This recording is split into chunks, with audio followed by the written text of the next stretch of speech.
L'Assemblée va maintenant entendre une déclaration de Son Excellence Freundel Stuart, Premier ministre de la Barbade. Je demande au service du protocole d'accompagner Son Excellence. Me complace dar la bienvenida. Je me félicite de souhaiter la bienvenue au Premier ministre de la Barbade, Son Excellence Freundel Stuart, et je l'invite à prendre la parole devant l'Assemblée.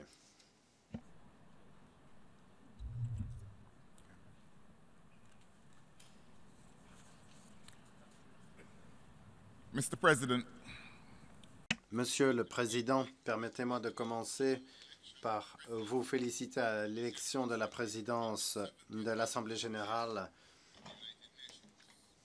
pour ce 70e anniversaire de l'Organisation des Nations unies. Vous représentez un pays, le Danemark, qui a servi les Nations unies et la communauté internationale de manière exemplaire. Et je suis sûr que, conformément à cette excellente tradition, vous allez nous permettre de nous diriger au mieux vers le centenaire de cette organisation. Je puis vous assurer du soutien de la Barbade alors que nous entamons la mise en œuvre du programme pour l'horizon 2030 et que nous essayons de relever ensemble les différents défis qui se posent aux nombreux pays de la communauté internationale. Je saisis également cette occasion pour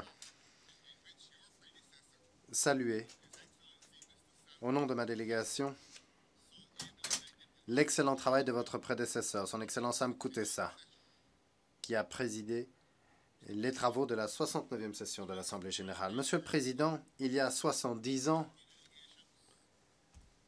50 délégations aidées par un secrétariat temporaire se sont réunies à San Francisco pour signer la charte qui donna naissance à l'Organisation des Nations unies.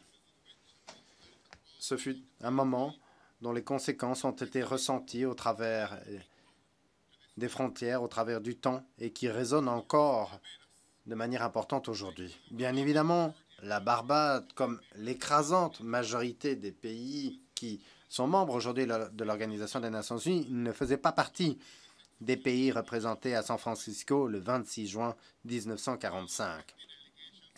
Seules 50 délégations étaient présentes. Elles représentaient les vainqueurs de la Deuxième Guerre mondiale. Contrairement à ce groupe restreint qui s'était réuni à l'été 1945, aujourd'hui, cette organisation comprend 193 pays et représente virtuellement toute l'humanité. À Paris, au mois de décembre de cette année, 196 délégations, y compris celle de la Barbade, se réuniront à l'occasion de la 21e réunion de la conférence des parties à la Convention cadre des Nations unies sur le changement climatique.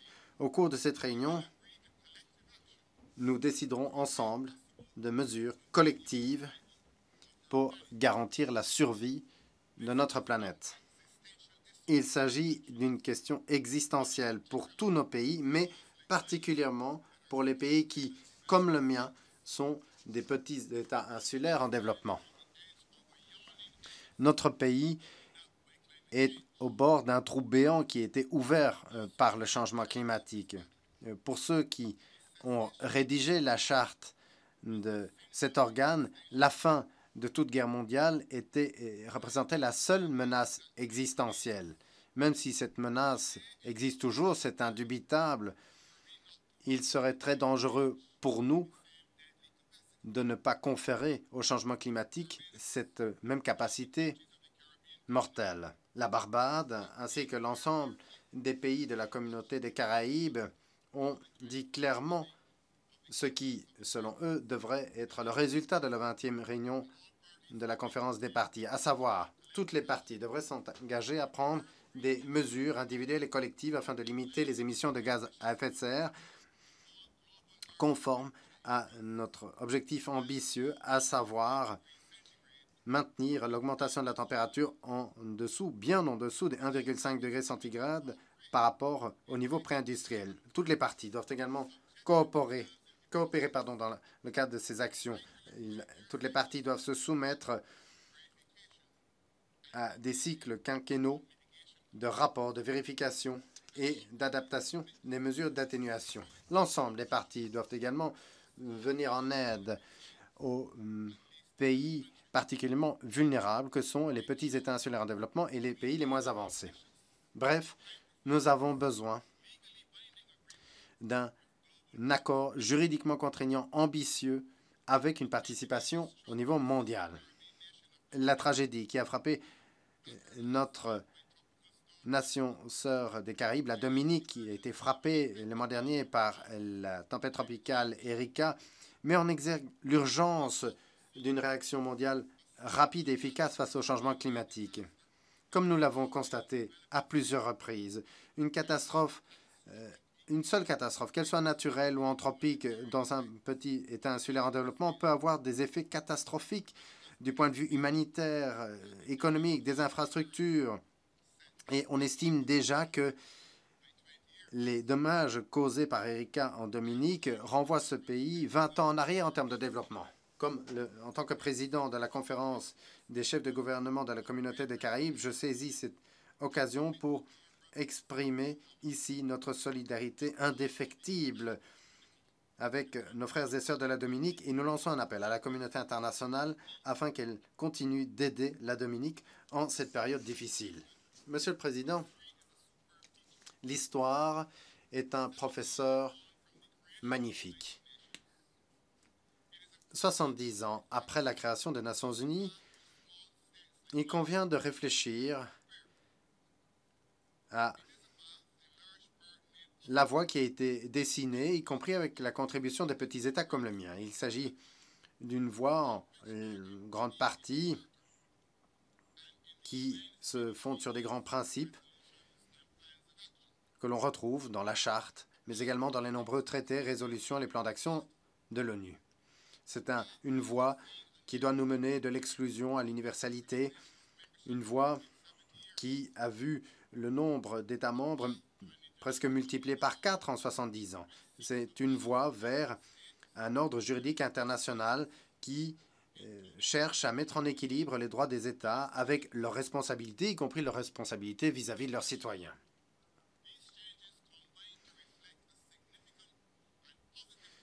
Il est indubitable que ces changements ont reflété une transformation positive du système international, une transformation qui, pour mon pays, par exemple, est synonyme d'évolution. Nous sommes passés d'un statut colonial à une souveraineté totale. Et l'année prochaine, en 2016, la Barbade fêtera fièrement le 50e anniversaire de son indépendance et de son appartenance à l'ONU. L'ONU a été un forum et est un forum où les pays, quelle que soit leur taille ou leur influence géopolitique, peuvent se réunir, discuter, parfois se quereller, mais toujours sur un pied d'égalité. La transformation de l'ONU a permis des conditions nécessaires, mais malheureusement pas suffisantes pour que l'organisation concrétise la promesse extraordinaire exprimée dans le préambule et dans l'article 1er de la Charte. Les États membres n'ont pas été en mesure d'éliminer le fléau de la guerre. Les relations entre les nations ne sont pas toujours amicales. La coopération internationale n'a pas permis de résoudre de nombreux problèmes internationaux, économiques, sociaux, culturels et humanitaires. Elle n'a pas permis d'encourager le respect des droits de l'homme et le respect des libertés fondamentales. Les Nations unies n'ont pas été en mesure d'harmoniser les actions des nations pour atteindre leurs objectifs communs. Et pour les petits États en développement, l'accent promis sur le développement doit encore se concrétiser. Le développement, c'est une plante fragile qui ne peut pas s'épanouir dans un environnement sans paix. Il est donc heureux de constater une baisse des tensions entre la République bolivarienne du Venezuela et le Guyana, ce qui a été facilité par le secrétaire général de l'organisation. Ce sont des tensions qui, pendant des années, ont entravé le développement potentiel du Guyana. Je saisis cette occasion pour exprimer l'engagement indéfectible de la Barbade en faveur de l'intégrité territoriale du Guyana. Nous réaffirmons ici notre soutien pour une solution juridique à ce litige qui existe depuis bien trop longtemps.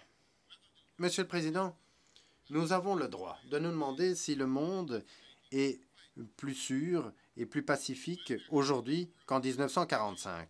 Il est vrai que nous n'avons plus connu de guerre mondiale comme celle qui a précipité la création de l'organisation. Mais les guerres par procuration, les guerres fratricides ont proliféré.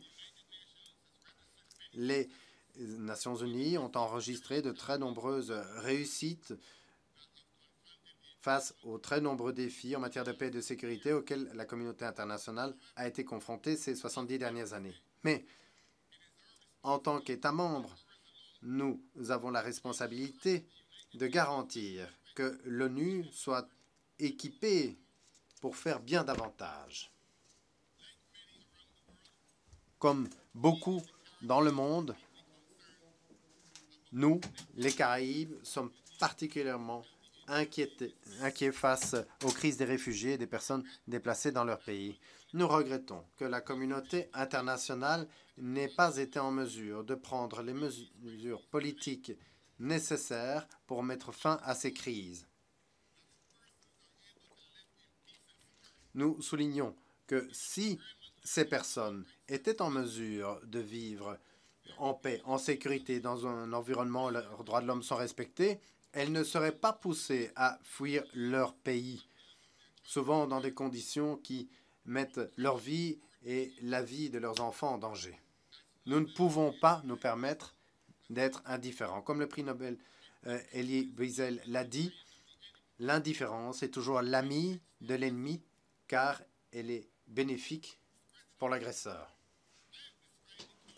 Monsieur le Président, j'ai décrit un système international radicalement différent de celui dans lequel les Nations unies sont nées il y a 70 ans. Collectivement et individuellement, nous essayons de régler, de résoudre les nombreux problèmes auxquels ce nouveau monde est confronté. En 2013, les Nations unies ont adopté le traité sur le commerce des armes afin de réglementer le commerce international des armes classiques, en espérant que cela contribuerait à la prévention et à l'éradication du commerce illégal des armes légères et de petit calibre. Grâce aux efforts déterminés des pays de la communauté des Caraïbes, ainsi que d'autres États, les armes légères et de petit calibre, ainsi que leurs munitions, pièces et composantes, ont été intégrées au champ d'application du traité. La Barbade a donc été heureuse de ratifier le traité sur le commerce des armes au mois de mai de cette année. Au mois de juillet de cette année, sous la présidence de la Nouvelle-Zélande, le Conseil de sécurité a organisé son premier débat sur les défis spécifiques en matière de paix et de sécurité des petits États insulaires en développement. Lors de cette réunion, la Barbade a indiqué qu'elle s'était toujours opposée et continue de s'opposer à la prolifération et à l'utilisation des armes nucléaires, biologiques et chimiques. Toutefois, pour des pays tels que la Barbade, les véritables armes de destruction massive sont les armes légères et les armes de petit calibre. Et nous nous concentrons donc sur le commerce de ces armes. Un commerce qui va souvent de pair avec le trafic de drogue ainsi que d'autres activités de la criminalité organisée. Ces différents problèmes peuvent saper nos économies et déstabiliser nos sociétés. La Barbade salue les efforts qui ont rendu possible l'adoption du traité sur le commerce des armes. Et nous nous engageons à jouer notre rôle pour relever les défis en matière de paix et de sécurité mondiale. Au mois de juillet de cette année, nous avons également adopté le plan d'action d'Addis Abeba qui prévoit toute une série de mesures courageuses pour revoir les pratiques de la finance mondiale et pour générer des investissements qui permettront de relever les défis économiques, sociaux et environnementaux. Enfin, la semaine dernière, nous avons adopté le programme pour l'horizon 2030 qui élabore un nouveau programme de développement fondé sur 17 objectifs pour le développement durable. Le lien entre le programme pour l'horizon 2030 et le plan d'action d'Addis Abeba est clair. Le premier définit des objectifs et le dernier, les moyens de mise en œuvre. L'un sans l'autre est vide de sens. Je saisis cette occasion pour relier ces initiatives importantes à une préoccupation partagée par la communauté des Caraïbes ainsi que d'autres, préoccupations que nous exprimons depuis déjà quelque temps et plus récemment au cours de la réunion des chefs de gouvernement du mois de juillet qui a été accueillie cette année par la Barbade. L'ONU et les institutions financières internationales doivent traiter la question des pays à revenus intermédiaires tels que la Barbade. Nous devons utiliser des mesures appropriées pour le développement, des mesures qui vont au-delà de l'utilisation simpliste du PIB par habitant. Monsieur le Président, c'est avec beaucoup de plaisir que, au début de cette année, nous avons appris que 43 ans après la Barbade et 3 autres États de la CARICOM, Trinidad et Tobago, la Jamaïque et le Guyana, avaient mis fin à l'isolation diplomatique de Cuba. Et nous sommes heureux de constater que les États-Unis en ont fait de même. Pour la Barbade, il s'agit d'une résolution positive, car de manière insistante et persistante, depuis 1972, nous avons réclamé la fin de l'embargo économique, qui non seulement a été une entrave au développement de Cuba, qui en plus était source de nombreuses privations pour la population de Cuba. Ma délégation félicite le président Barack Obama pour sa vision, sa décision, et nous sommes impatients de constater très prochainement la levée de l'embargo économique. Dans la même veine, Monsieur le Président, 21 mois avant que nous n'adoptions le programme pour l'horizon 2030, l'Assemblée générale a adopté une résolution qui a déclaré la décennie internationale des personnes d'ascendance africaine, dont le thème est « Peuple d'ascendance africaine, reconnaissance, justice et développement ». Cette décennie débutera le 1er janvier 2015 et prendra fin le 31 décembre 2024. Cette décennie a été lancée par le secrétaire général des Nations unies au mois de décembre 2014 avec un discours prononcé par Hilary Beckles, vice-chancelier de l'université.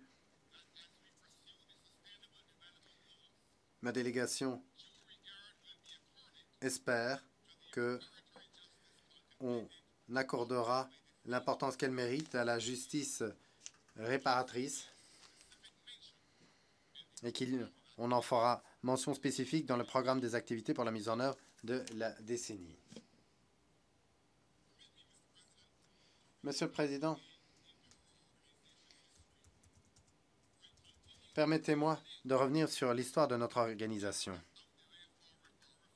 et ce, pour aborder l'avenir de celle-ci. Lorsqu'il est devenu le premier secrétaire général des Nations unies, le diplomate norvégien Trygve Lie a déclaré lors de la première Assemblée générale le 2 février 1946, et je le cite, « L'objectif des Nations unies, c'est le maintien de la paix dans une atmosphère de sécurité internationale, de bien-être général, mais il y a un lien étroit entre les problèmes de paix et les conditions économiques et sociales des pays du monde. » Fin de citation. La Barbade, un petit État insulaire en développement,